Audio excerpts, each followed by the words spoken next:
Assalamu alaikum wa rahmatullahi wa barakatuhu. Alhamdulillahi rabbil alameen wa salatu wa salamu ala rasulih kareem wa amma ba'd. First of all, I really am grateful to all of you for coming this evening, and I am equally disappointed in a way that me and Sheikh Mustafa cannot engage in a conversation today as was originally planned, and but we promise you that we will do that shortly, inshallah. Jazakumullah khairan for everyone for And coming. as Sheikh Mustafa mentioned, that oftentimes when these tragic incidences happen wherever, invariably Muslim communities in different places are impacted, negatively impacted.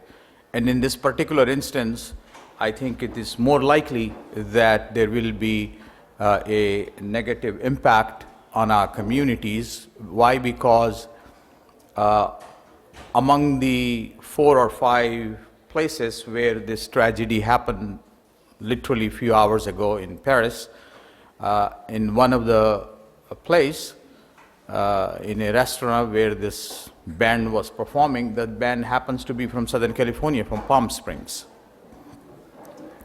So, and in this particular instance, God forbids, I think it is more likely if something were to happen, then it's best that we all know that Islamophobia exists.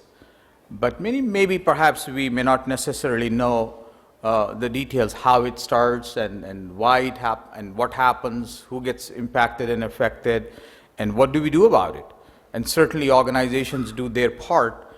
But this presentation that I have is more about us as individuals, as parents, as community members, as brothers and sisters. What can we do individually to end this malaise that now is so prevalent in our society, simply because someone is Muslim, and in some cases even when they are not Muslim but they look like Muslim, Arab Christians, Sikhs, and so on, they too are negatively impacted. So I have this small presentation. Maybe I'll do that in about 35-40 minutes, and then we can have a dialogue with each other, inshallah. So this is basically what I'll talk about, what exactly phobia is, and then how does it start? You know, there is a science to this. It just doesn't happen in vacuum.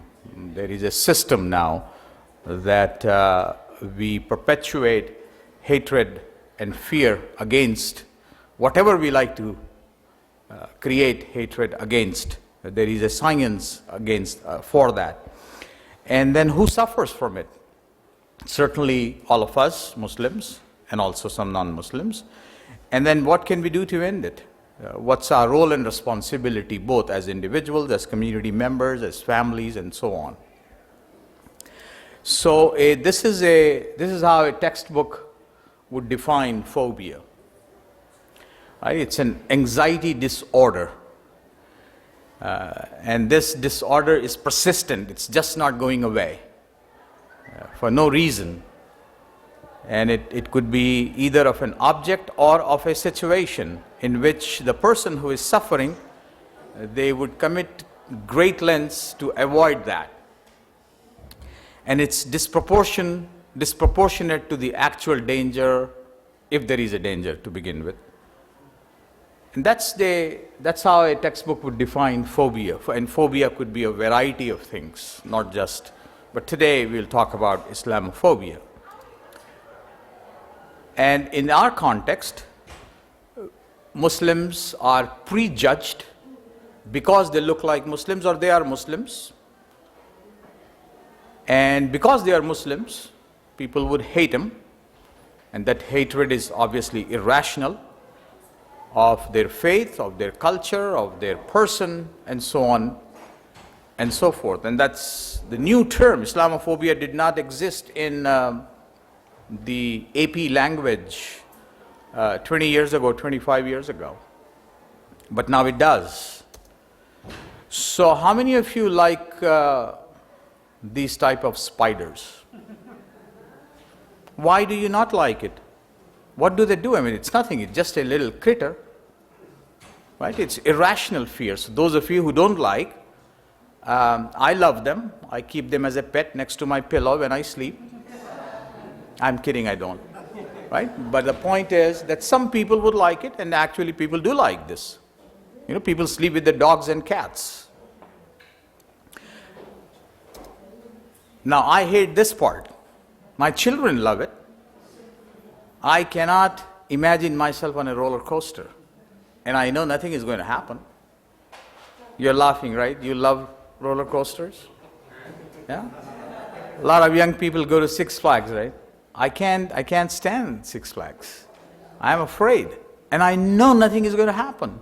I will come out safe. It's a 60-second, 90-second, leave with the dogs and cats. The point is, it's irrational. And how does it start, or how did it start in our country? So, if we look back to our recent history, when I say we, there's a certain we in the country, those who are in the corridors of power or those who are the agents of power. They will manufacture an other. And we manufactured some others. There was a time when African American women were called big lip mama, negatively speaking. And the Jews were called the mean carpenter. And recently the Latino immigrants are called the diseased alien. And the same was true for the Japanese, and we all know what happened to the Japanese people in this country. The Chinese, and now the privilege is of Muslims and Arabs, they are called the towel heads. So we manufacture, once we manufacture someone who we can hate, then we can do whatever to them. And that manufacturing, there is a process for that. And part of that process is to market and sell it to the common people, so that common people then would be okay when the other is negatively portrayed and impacted both. And as a result, now we have several policies in our country today that is not healthy, that is not American. It defies the values and the traditions of this nation, but yet they are okay. They are voted on and nobody objected. Why? Because it's designed for those whom we hate, the other. And that's marketed through politicians, through preachers, through political pundits, through academics, you name it. And I just gave a couple of examples because it's fresh in our memory, perhaps, those of us who have watched this guy, Ben Carson, a presidential candidate, who said that I would not have any Muslim in my cabinet, or no Muslim can be a president. Now, I mean, it's such a blatant, brazen, racist, Islamophobic statement, but he got away. Nobody, in fact, not objected, but in fact rewarded him with more money within the 24 hours after he made the statement than ever before in the 24 hours since he announced his candidacy.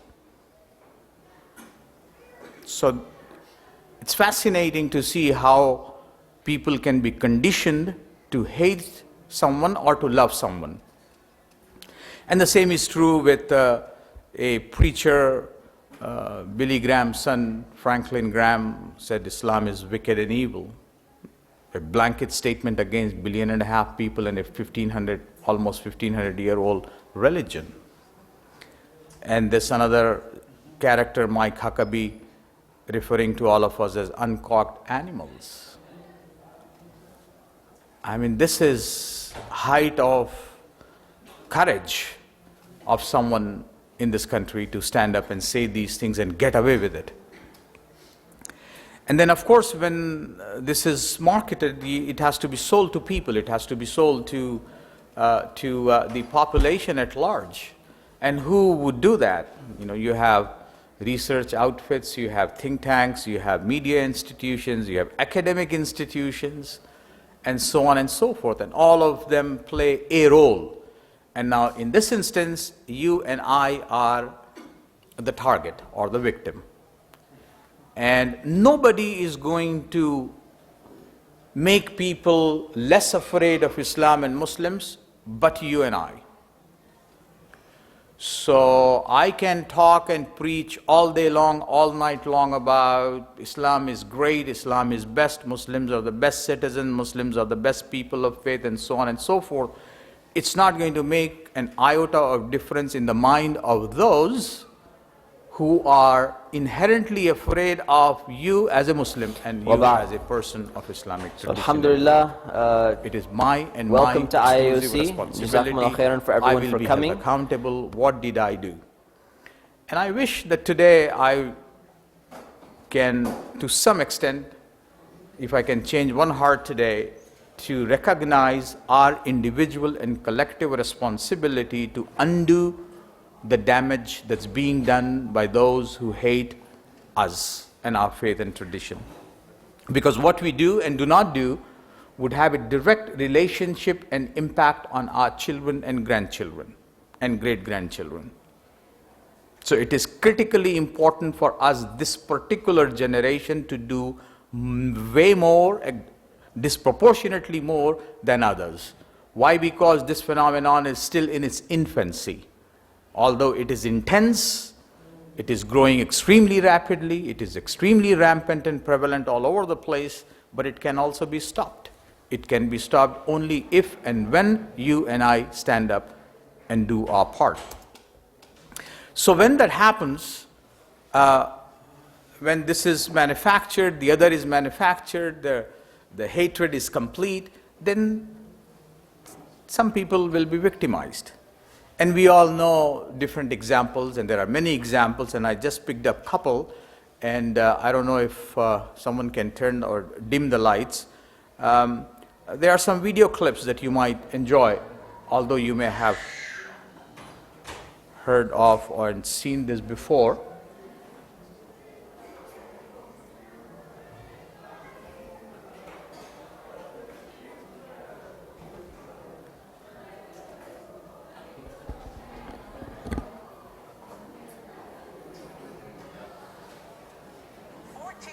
High school student arrested for bringing a homemade clock to...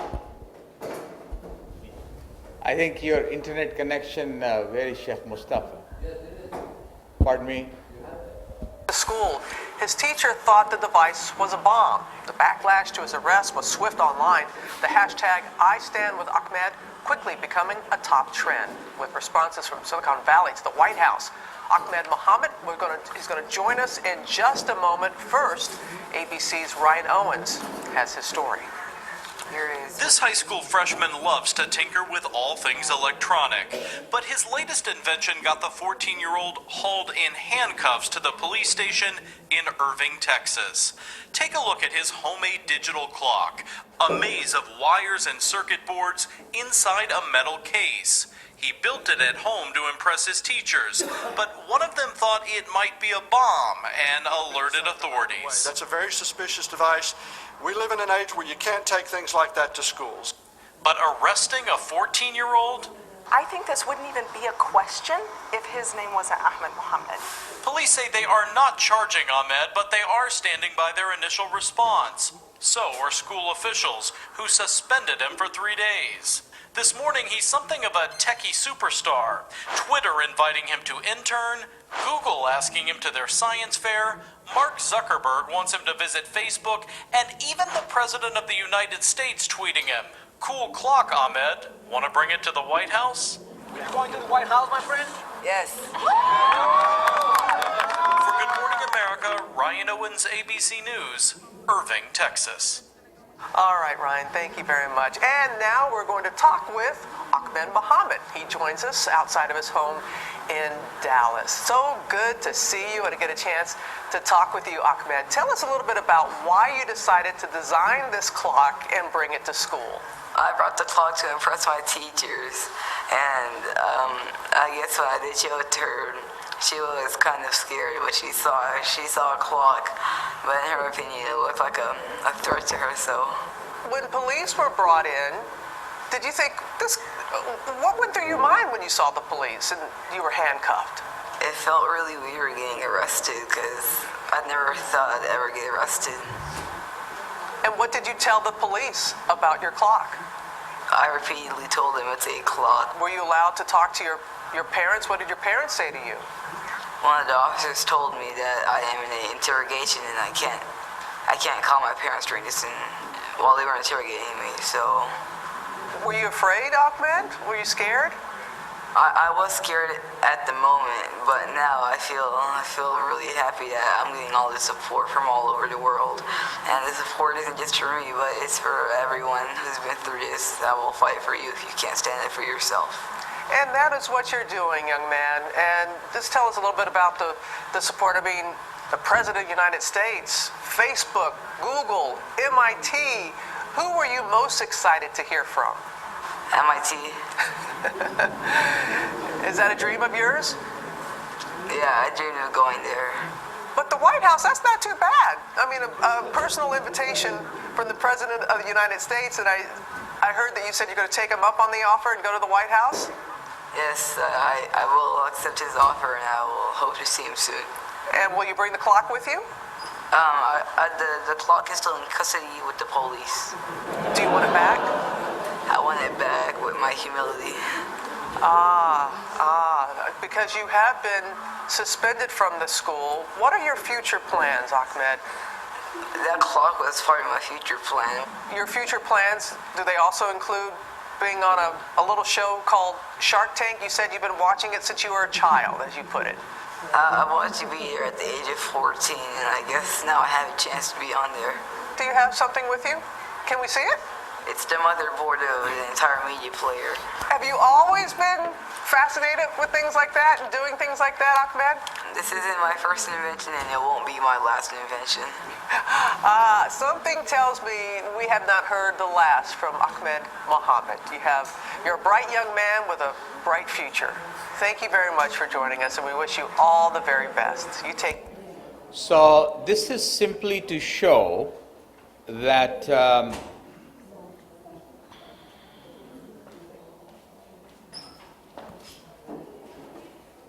let me just go back to where I was. Right? So this is simply to show that the Islamophobia is not some abstract thing that some people are talking against Islam and Muslims and nothing happens.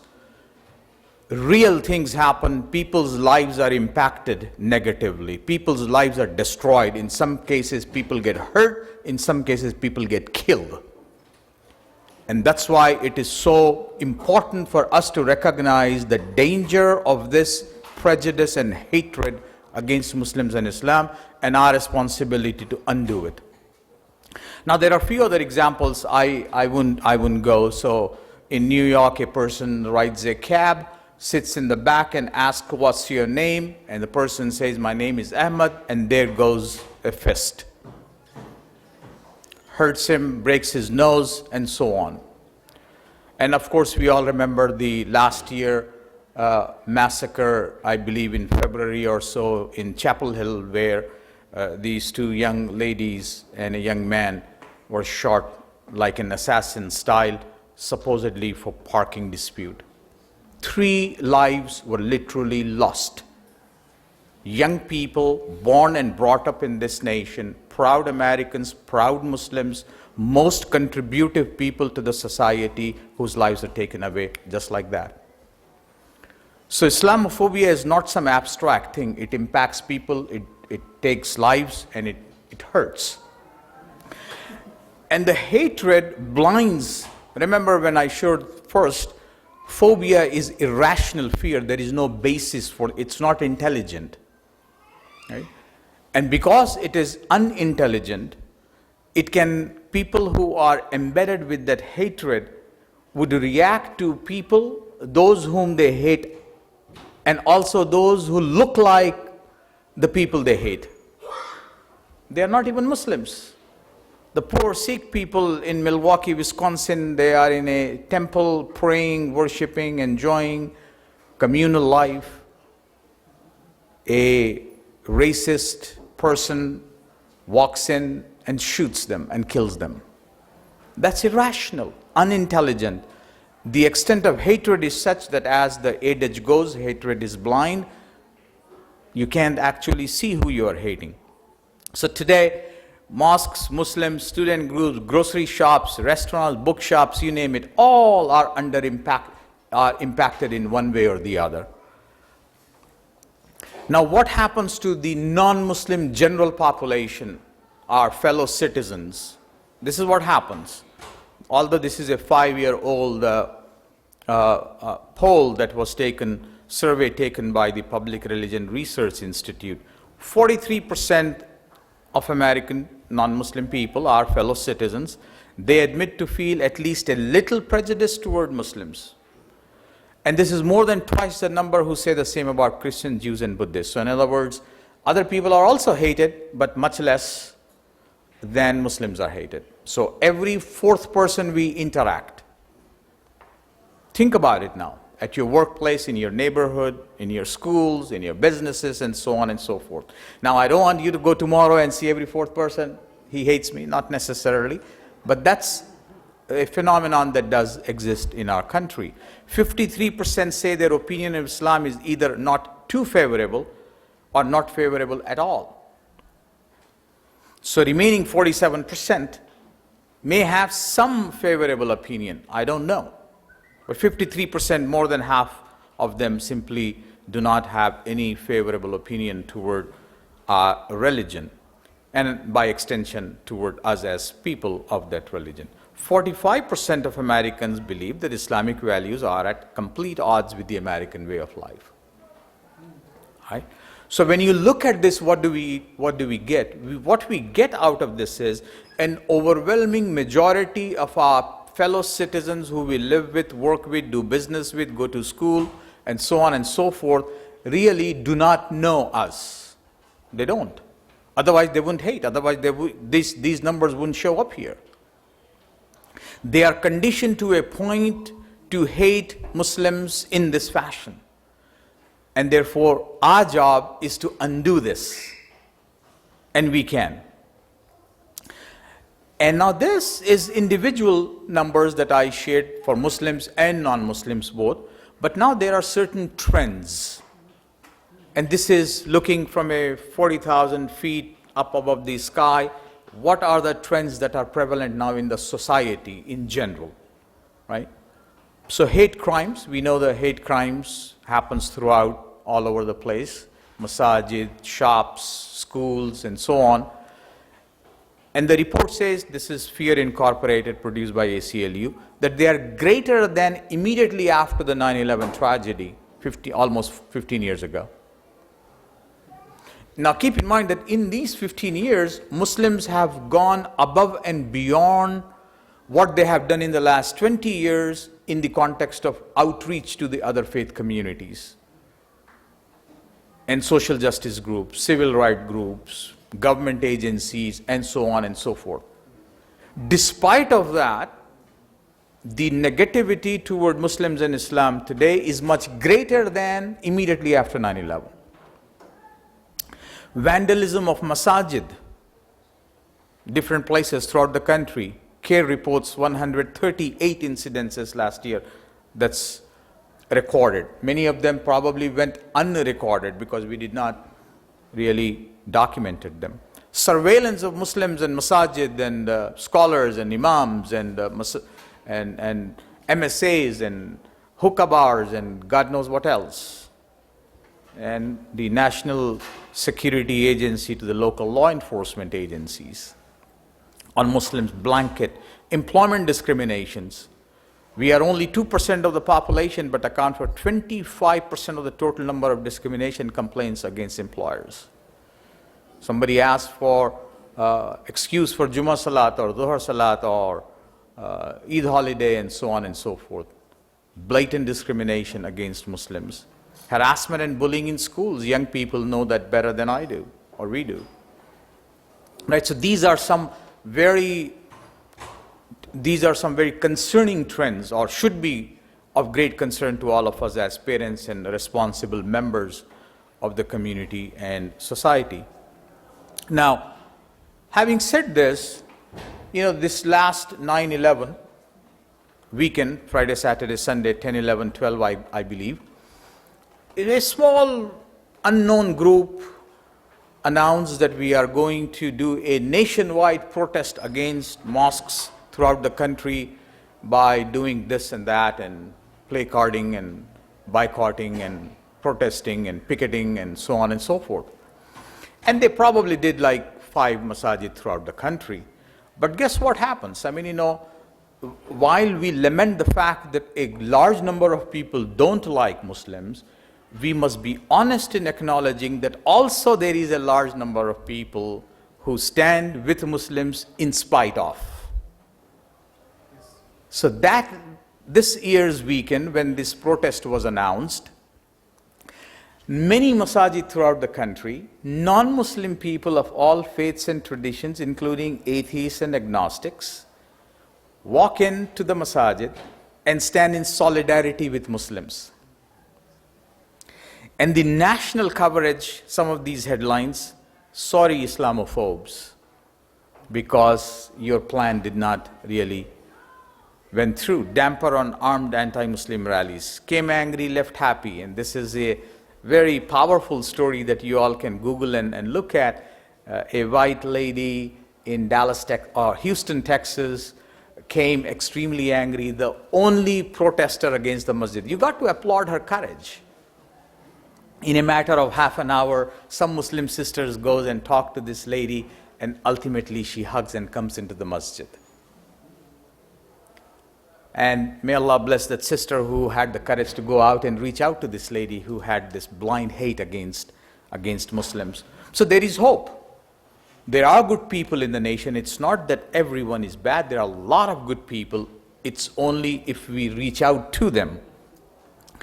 Now, those who are doctors here or those who, did anybody have an allergy of some kind? Raise your hand if you do. Right? Allergy of dust or grass and so on. So how is allergy cured? Anybody? They inoculate you with the same thing that you are allergic with. So if I am allergic to grass or allergic to dust or allergic to flames or smell of gas and things like that, they basically immune my system from that very thing so that I don't get allergic to. So what do you think should be the answer to those who are allergic with Islam? Pardon me? Give them a shot of Islam.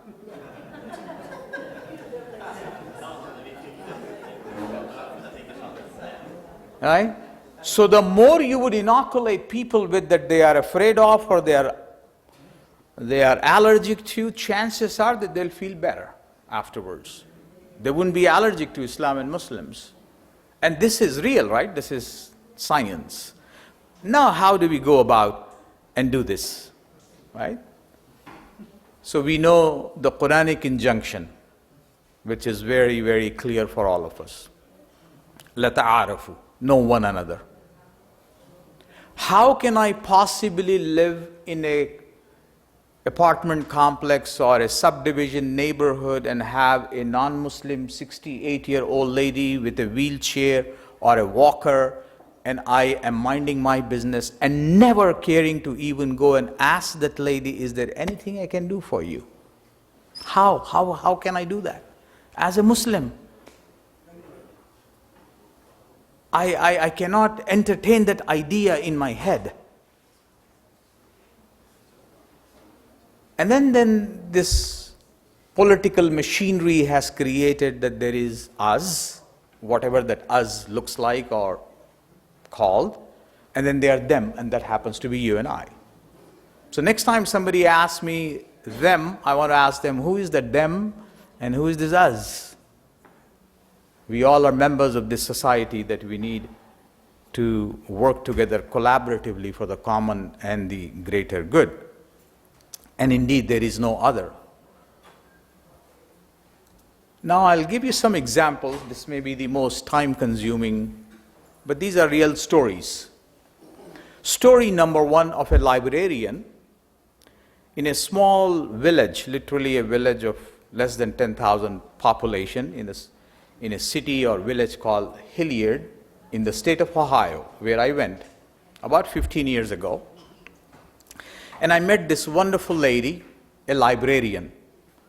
And her story is so powerful that I like to share that powerful story to you today in the context of Islamophobia. This beautiful looking brother with a beautiful beard walks into this library and asks this librarian, "I don't see a Quran in your library." And this lady answers, "What is Quran? I don't know." "Shame on you, you don't know Quran. You have Bible, you have Old Testament, you have Gita, you have Buddhist book, you don't have Quran, you hate us." So she asks him, "Can you please write what Quran, how is it spelled so I can find a copy," and so on. And he reluctantly jots down Quran and walks away. And the lady thinks that, I have an obligation as a librarian. I must get this book. And she goes through the process and she orders a few copies of Quran. Quran comes. She happens to know this man. She picks up the phone, calls this man and say, "The book that you were so eagerly looking for, I have it now." And he goes, "It's not for me, it's for you to read." This is real, by the way. I know this sister. I met her and her husband. "It's for you to read." She said, "All right, I did my job. It's here. If you change your mind, do please come take a copy." And she forgets about it. Weeks pass by, and then she thinks that, this man is so passionate about this book. It must be something special. And out of curiosity, she goes and grabs a copy from the shelf herself and starts reading. Over a period of time, she reads, she builds up a list of questions, goes into yellow pages, looks up for an Islamic center, calls the Islamic center, leaves a voicemail, nobody responds, calls again, leaves no response, calls again. Finally, she gets hold of somebody, says, "I want to talk to your pastor, and I have some questions," and so on. And the lady says, "Yeah, please come over." She goes and meets with the imam. Lays out the questions, the imam answers. She enjoys the conversation. She said, "Can I please come back another week later?" She said, "Please do."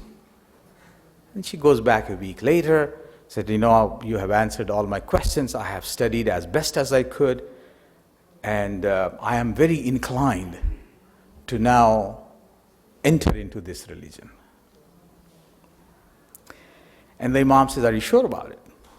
She says, "Yeah, absolutely. I have gone through the entire self-introspection process and I'm ready." And the imam says, "Okay, very good. The process is very simple.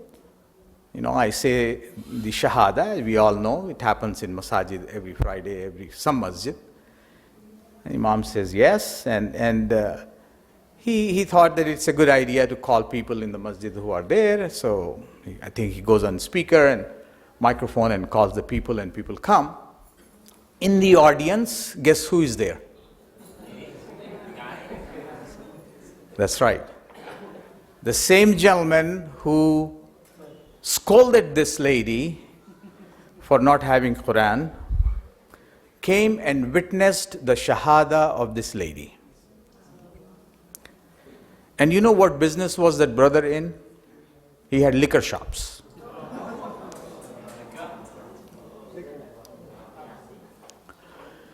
Two weeks later, this sister comes back to the masjid, discusses with Imam, says, "I want to get married to a Muslim." So the story gets even more interesting. You know the answer, right? The liquor shop owner becomes her husband. The sister marries him on one condition. Before you enter into nikah with me, you need to sell all your liquor shops. The brother is of right mind. He sells all his liquor shops, and then half of that money gives it to the sister who opens an Islamic school in that city, Hilliard, Ohio. If you go there, you will see her today. And she runs the Islamic school today. Hatred, my brothers and sisters, is absolutely blind. So whether it's a good Muslim brother, whether he's a liquor shop owner or an Islamic scholar, if you want to change someone's heart, you want to reach into someone's heart, keep an open mind and an open heart. Never hate anybody. Not allow anyone else to hate you. And that can happen only if and when we reach out to people and we make friends. Story number 2, and this is very close to my heart, in Southern California, PTA mother. You know what PTA is, right? Yeah, Parent-Teacher Association. Right.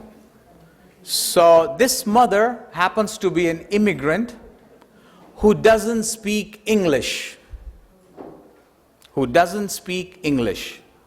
But her children goes to school, and every morning she will carry the backpack of 2 of her children, walks to the school, up to the door. Once the children goes in, gives them a bosa and a hug, and then walks back. One of the teacher is observing this mother for a few weeks. Lots of parents come by the door, drop their children and drive away, which is nothing wrong, no disrespect by the parents or the teacher, children, but they don't have time and so on. But this mother walks, carries the backpacks of the children, comes all the way to the door, gives them a bosa and a hug before leaving them, and then walks away. And the teacher thought that this must be such a dedicated mother who is taking time, who is loving her children so much. And she goes out one day to talk to her. No speak English, she says. And the teacher says, I love you, you're so good, you're so beautiful, you love your children. You know, I'm a mother too, and she hugs, and they talk. They talk in whatever language they are talking. And the teacher goes, you should come to the school, you should be part of the PTA. She thought PTA is some police organization. She said, no PTA, no PTA. And I'm sharing this story, why? Because this happened in Southern California, in one of the public schools in Los Angeles. So finally the teacher calls another person who she knew, a Muslim, calls her, can you come and do the translation? Because I really want this teacher to be part of the PTA because she would do wonderful. Eventually the 3 get together, and there is a Muslim translator and this sister and the teacher, and they talk. And once she recognized that what's PTA, she was ready. She said, no problem, I'll come 5 o'clock once a month to talk about school and children because my children goes there. Now imagine 5 PTA members and this sister who doesn't speak English. Just imagine what's happening there. So this sister, a good Muslimah, mashallah, she goes to the meeting, she says, I shouldn't go empty-handed. She cooks food and takes with samosas and this and that with her and feeds the fellow PTA members. What do you think the impression on these other PTA members might have happened from this extraordinary gesture of this lady who doesn't speak English language, but she is now going to the PTA meeting to meet new friends? They fell in love with this lady.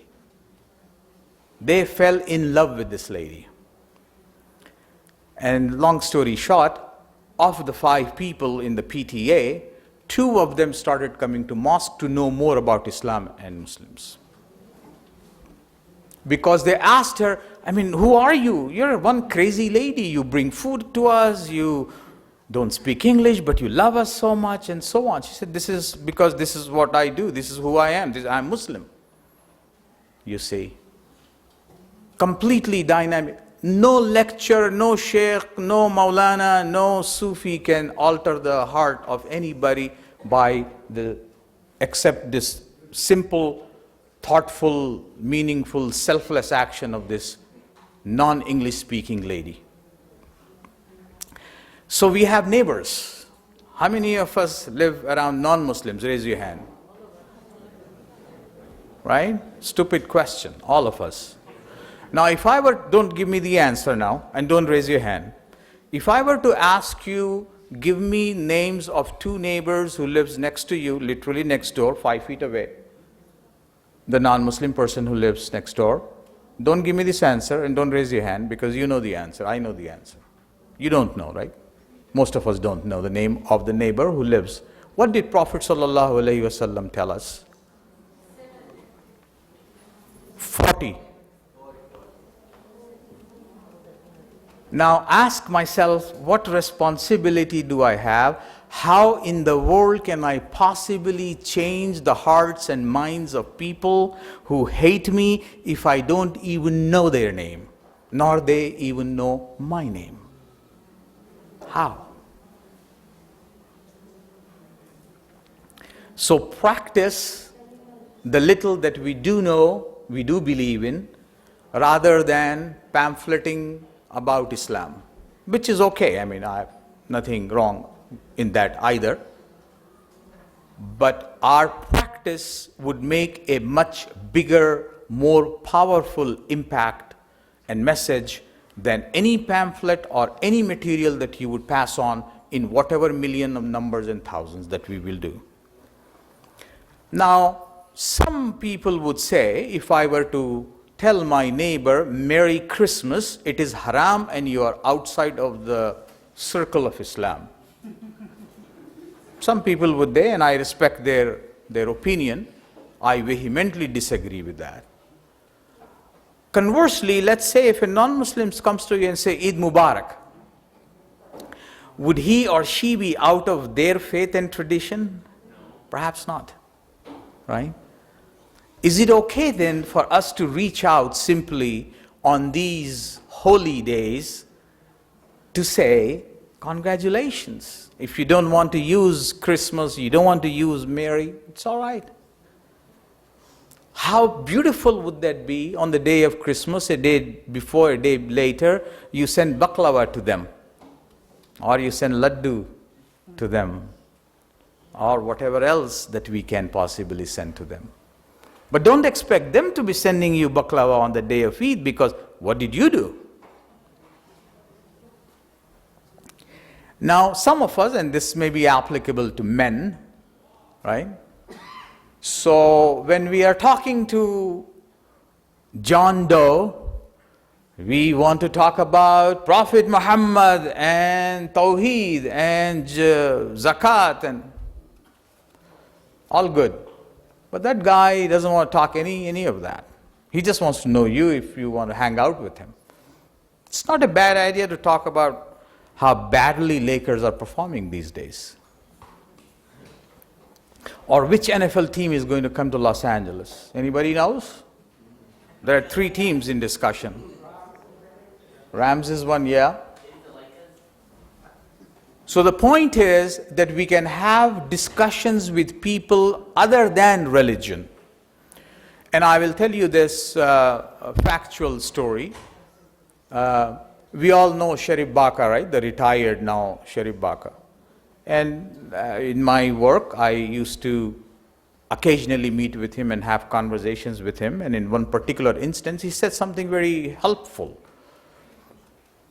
And there was some problem, and we went to him and talked to him and so on and so forth. He answered the problem. But then he said something very helpful. He said, Shakeel, I know so many of you, and he took names of different people that he knew, Hussam, myself, Salam, and other people and so on.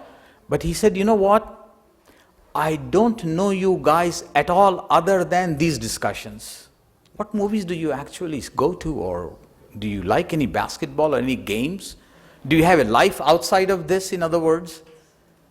Because you don't talk anything other than that. We never even broke bread, just hang out.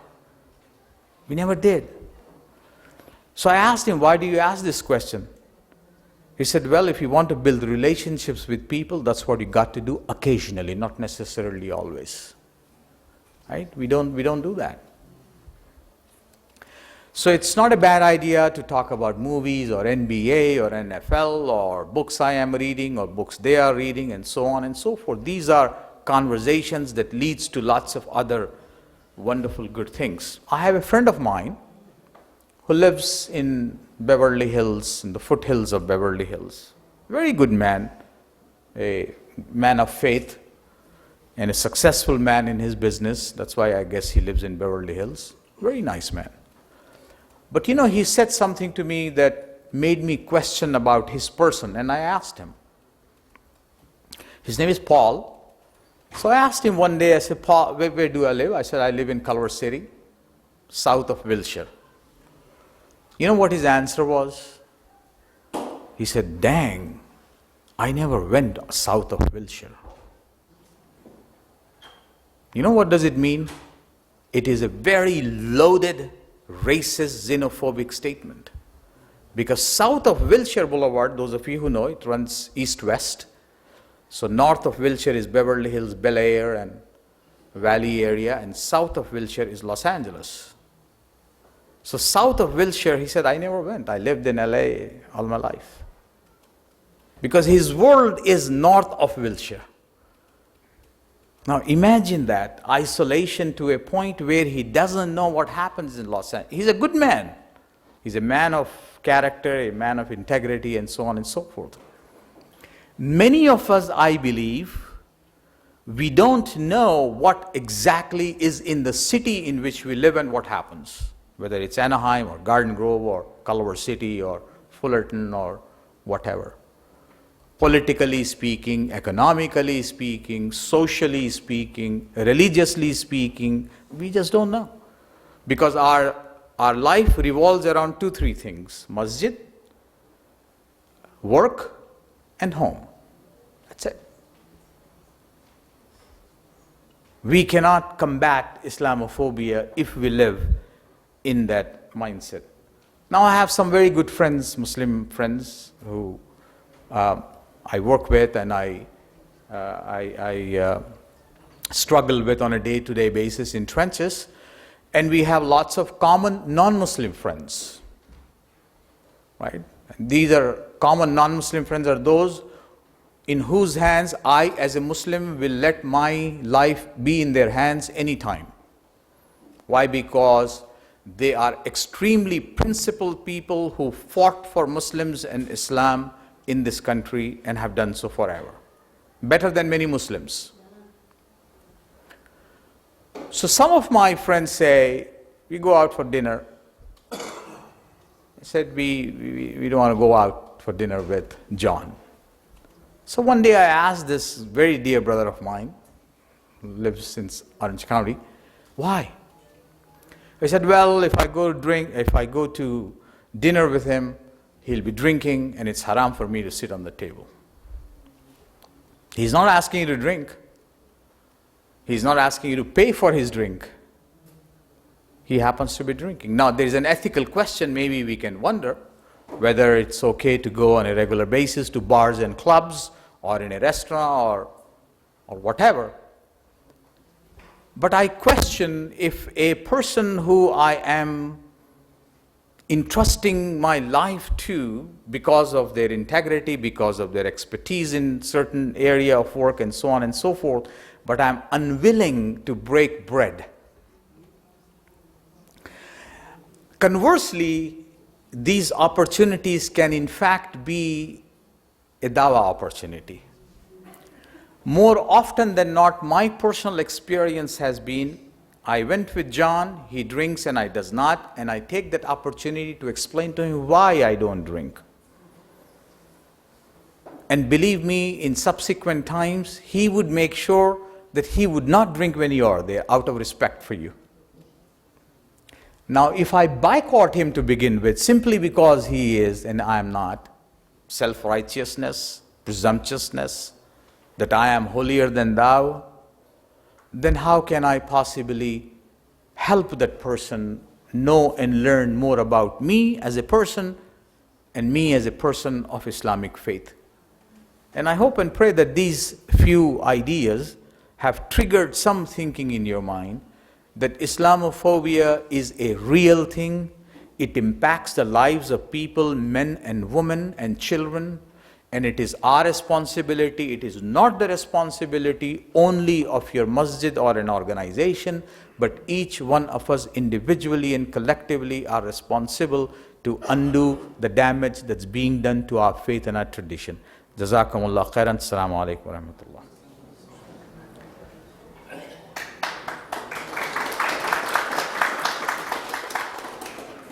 So I left the last screen. If you want, I'll be more than happy to email this to you if you give me your email. There's some extraordinary great work done by different people on this topic of Islamophobia, which is a major social ill that exists in our society today. And you can copy them here, or you can email me and I'll be happy to email you later. So with that, I think we have about 25 some odd minutes for any questions if you happen to have.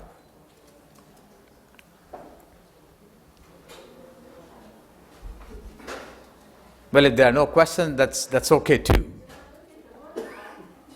Please, please. Oh, sorry about that. Wa alaikum assalam.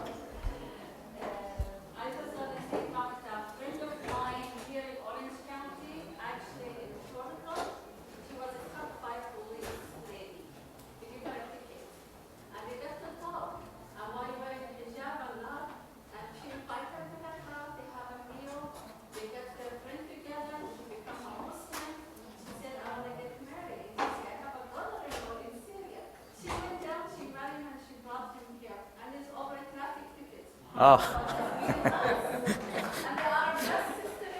Subhanallah. Yeah. You know, it may not be a bad idea. Maybe, Brother Samer, you could organize a program one night for people to come and share their stories. I honestly believe that there is so much power in these real stories of people.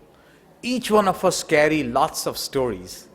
You know, I am always curious and inquisitive to go and talk to people who are older than me. Why? Because they have more life experiences. They may have a different set of experiences than I do, and I would love to learn at their feet. I think maybe one day we like to dedicate a couple of hours and people come and share their personal stories, similar to the traffic ticket, and some of the stories that I shared today with you.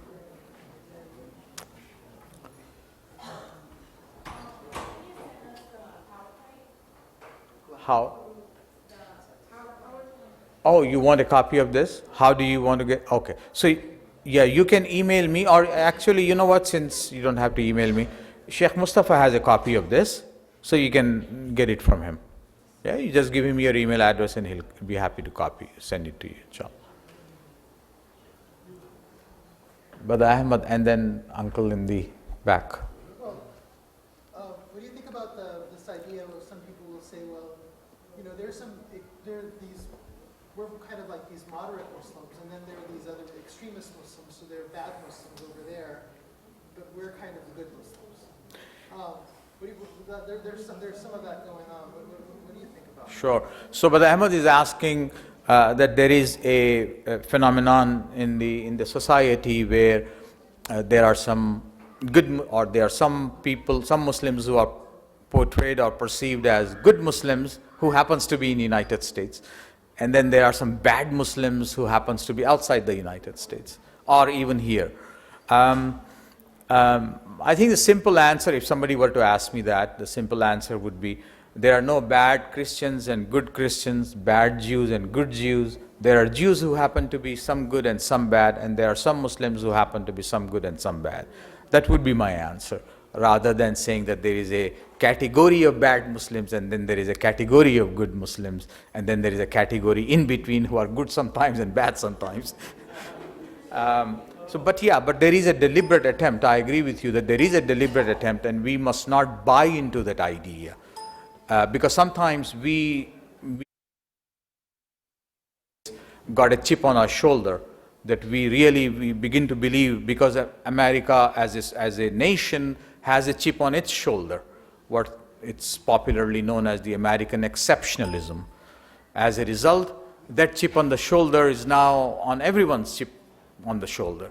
So Muslims are equally guilty of sometimes making that distinction that we are the good guys and they are the bad guys. as I did in my presentation, there is no us and them, neither within the Muslim community nor outside the Muslim community. Sorry, yeah, please. I like the way you handled this issue. Jazakallah. Wonderful. I was afraid that you would go on blaming the others of Islamophobia. We need to understand that we are in a society that they don't know much about us. Right. All they know about us is the bombing, the killing, Right. like what happened today. And if we think their response should be, otherwise, we're really not thinking right. Very true. Imagine this happened in Pakistan, Yeah. in Ethiopia, in Egypt. People would eradicate them from being. This is really a completely developed, civilized society that, is letting us live here with all this atrocities that is happening Sure. in our name. Sure. Now, one thing that is lacking that I see from the Muslim organizations, Muslim centers, is the unequivocal response to terrorism and what is being done in our name. All you see is a lukewarm response from this center or that center that doesn't go far. Right. Enough, and that doesn't address this issue. Right. We need a national response from all Muslims in America, and like you said, my country. This is our country. Anything that happens to this country is going to affect us and our kids. God, Allah subhanahu wa ta'ala brought us here, for a purpose. Maybe to spread Islam. How are we going to spread Islam except with the ways that we enumerate? Sure. Being close to people, showing the good side of, the Muslims Sure. to them. One main thing I see lacking. Start responding with the online people, they cannot hear this. Okay, I'll try to, inshallah. Yeah. The one thing lacking is the response in all our names, not in one organization, one TV appearance here. Yeah. It's not far-reaching. Right. Right. Sustainable,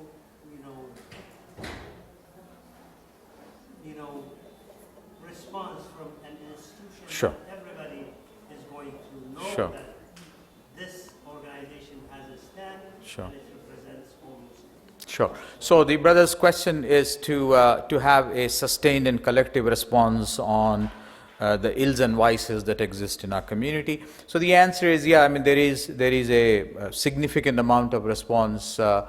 I think sometimes we wonder if the response is disproportionately more than it should be. I would go back to ourselves, to our individual selves. What role do I play? What can I personally make a difference? And that's why I asked that very specific question. Name the two neighbors who live on this side and that side. Oftentimes we don't. So I think each one of us, in addition to the organizations and masajid and so on, we all individually have a big responsibility. And I repeat this so many times over and over to reiterate in my own person, because I also work for an organization, a Muslim organization. And I ask myself, it's very easy for me to put a statement out, right? Write a paragraph and put it out. But certainly, yeah, it goes on the record and so on and so forth. But I don't know whether that would make a difference in the heart and mind of John Doe as when he would know me personally as a human being, as a neighbor, as a citizen, as a fellow Los Angelino, and so on and so forth. So that's why I think I am harping a little bit more on our individual role and responsibility on this than the collective societal organizational response to the challenges.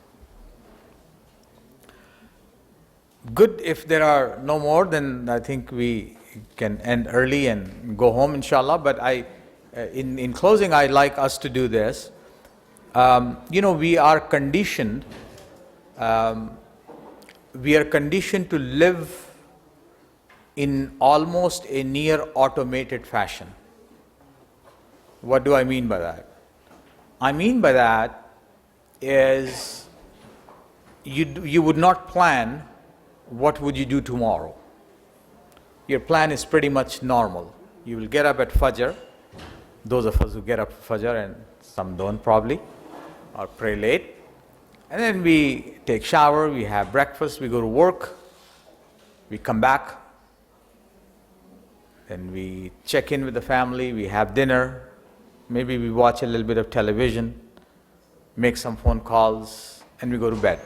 That's our routine life, more or less. Some changes maybe, person to person, right? This is to say that we are not living intentional living.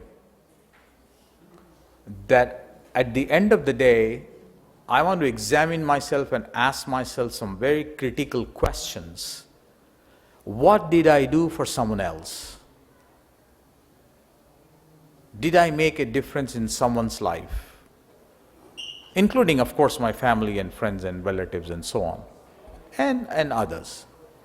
Once I ask myself those critical questions to myself, right? The self-audit, I call it. I pray, I give zakah, I come to masjid. We are supposed to do this anyways. We are not doing anything special.